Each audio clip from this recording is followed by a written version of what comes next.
देखिए, आज हम आपको ये बताने वाले हैं कि आपके घर का बेडरूम वास्तुशास्त्र के हिसाब से और ज्योतिष के हिसाब से कितना महत्वपूर्ण है। तो सबसे पहले जानते हैं कि घर के बेडरूम का महत्व क्या है। देखिए, आपके घर का जो बेडरूम है, शयन कक्ष है, ये आनंद और आराम की प्रमुख जगह है। यहां से आपके घर की सुख और शांति नियंत्रित होती है। ज्योतिष के हिसाब से आपके बेडरूम में शुक्र और चंद्र ग्रह का प्रभाव होता है। अगर आपके घर का बेडरूम सही तरीके से न रखा जाए, सही तरीके से न मेंटेन हो, तो घर में अशांति होती है। और कभी कभी बेडरूम के कलर कॉम्बिनेशन में या रख रखाव में गड़बड़ी की वजह से अलगाव तक की नौबत आ जाती है। यानी आपके घर का जो बेडरूम है वो बड़ा महत्वपूर्ण है आपके पारिवारिक वैवाहिक जीवन के लिए और आपके जीवन में सुख और शांति के लिए। देखिए, दिशा बहुत इंपॉर्टेंट होती है पूरे घर के लिए, घर की चीज़ों के लिए और घर की जगहों के लिए। घर के बेडरूम की दिशा को कैसे समझें, कैसे चुनें। घर के दक्षिण पश्चिम की जो दिशा है, साउथ वेस्ट की जो दिशा है, जिसको नैऋत्य कोण कहते हैं, वो बेडरूम के लिए सबसे ज्यादा बढ़िया है।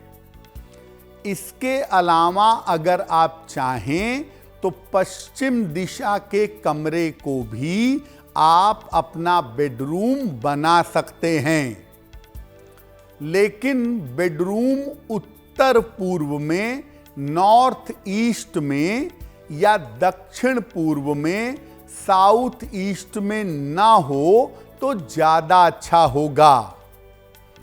और बेडरूम में जो पलंग है वो पूर्व पश्चिम हो या उत्तर दक्षिण हो, यानी सोते समय आपका सर या तो पूर्व दिशा में हो या दक्षिण दिशा में हो तो बहुत अच्छा रहेगा। क्योंकि अगर सोते समय आपका डायरेक्शन गलत होगा तो आप बीमार पड़ेंगे। इसलिए आपका सर सोते वक्त पूर्व में हो या दक्षिण में हो। गेस्ट रूम अगर आपने अपने घर में रखा है तो वहां पर अपने बेड का सिरहाना पश्चिम हो सकता है, क्योंकि आपके गेस्ट लंबे समय तक नहीं रहेंगे। तो 1-2 दिन तक के लिए पश्चिम की तरफ सर करके सोने में हर्ज नहीं है, लेकिन लंबे समय तक बेडरूम में आप पश्चिम की तरफ या उत्तर की तरफ सर करके नहीं सो सकते हैं। बहुत सारे लोग पलंग पर बहुत ध्यान देते हैं और अब तो बहुत सारे डिजाइनर पलंग आ गए हैं जिसको बहुत सारे तरीकों से प्रयोग किया जाता है। लेकिन ज्योतिष क्या कहता है पलंग के बारे में, वो भी समझ लीजिए। आपके बेडरूम का पलंग अगर लकड़ी का हो तो वो सबसे ज्यादा बढ़िया होगा। लकड़ी का बना हुआ पलंग सर्वोत्तम है। लोहे का बना हुआ पलंग या मेटल, किसी धातु का बना हुआ पलंग बहुत अच्छा नहीं होता है। आपका पलंग आयताकार यानी रेक्टेंगल या वर्गाकार यानी स्क्वायर होना चाहिए। गोल पलंग रखना बिल्कुल अच्छा नहीं होता। शौक के लिए आप भले ही गोल पलंग रख लें, लेकिन उस पर निद्रा की समस्या, डिप्रेशन की समस्या, बीमारियों की समस्या परेशान करेगी। पलंग में आजकल ज्यादातर पलंग में बेड बॉक्स होते हैं। कम से कम बेडरूम का जो पलंग है उसमें अगर बेड बॉक्स ना हो तो ज़्यादा अच्छा होगा। और पलंग के नीचे जूते चप्पल या लकड़ी या झाड़ू ये सब पलंग के नीचे मत रखिए। पलंग के नीचे के स्थान को साफ सुथरा रखिए, उसके नीचे गंदगी भी मत करिए और उसके नीचे सामान मत रखिए तो ज़्यादा बेहतर होगा। शयन कक्ष की दिशा आपने जान ली, पलंग कैसा होगा ये जान लिया, और शयन कक्ष में किन बातों का ध्यान आपको और ज़्यादा रखना है वो भी बताते हैं। देखिए, अपने बेडरूम में डार्क कलर मत रखिए। काला तो खैर कोई रखता नहीं है, लेकिन भूरा रंग, बहुत गाढ़ा हरा रंग, बहुत ज़्यादा डार्क ब्लू कलर, ये सब मत रखिए। पिंक यानी गुलाबी, क्रीम, हल्का हरा रंग आपके बेडरूम के लिए सर्वोत्तम होगा। आप जब सोते हैं तो आपके सामने, आपके पैरों की तरफ, यानी आपके बेड के ठीक सामने शीशा यानी मिरर बिल्कुल नहीं होना चाहिए। यहां तक कि कोशिश करें कि अपने बेडरूम में टेलीविज़न और इलेक्ट्रॉनिक्स के सामान मत रखें। बेडरूम में कूड़ा पात्र, मंदिर और पूर्वजों के चित्र भी नहीं रखने चाहिए।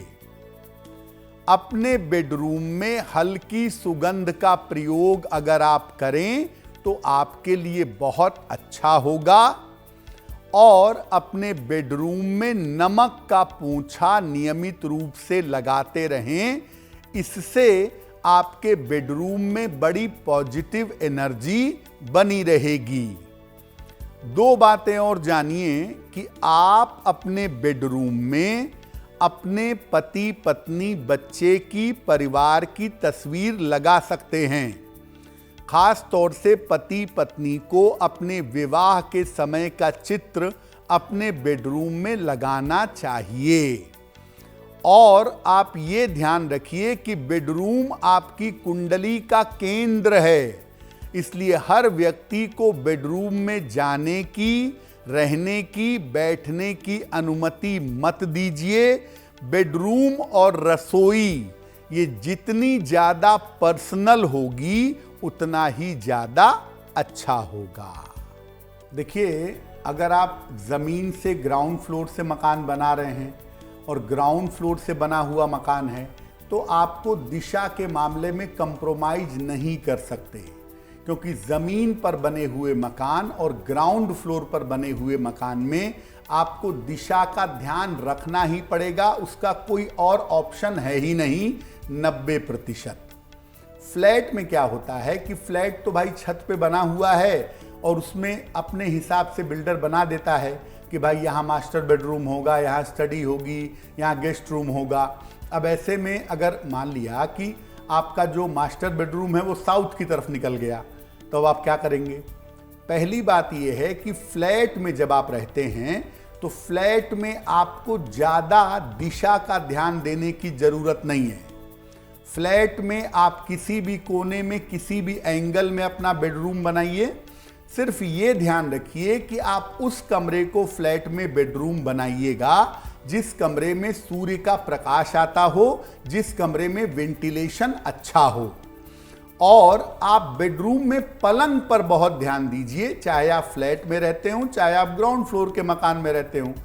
ऐसी सिचुएशन में आपका सिरहाना या तो साउथ की तरफ होना चाहिए या ईस्ट की तरफ होना चाहिए। ये एडजस्टमेंट आप अपने रूम में कर सकते हैं, भले रूम किसी भी डायरेक्शन में बनाएं। तो रूम में अगर आपके कमरे में मान लिया आपका 10वें फ्लोर पे मकान है और आपका बेडरूम साउथ की तरफ है, बिल्कुल परेशान मत होइए। आप देखिए कि उसमें सूर्य का प्रकाश आता है, वेंटिलेशन है, बिल्कुल ठीक है, कोई चिंता मत करिए। सिर्फ ये ध्यान रखिए कि सोते समय आपका सर पूरब हो या दक्षिण की तरफ हो।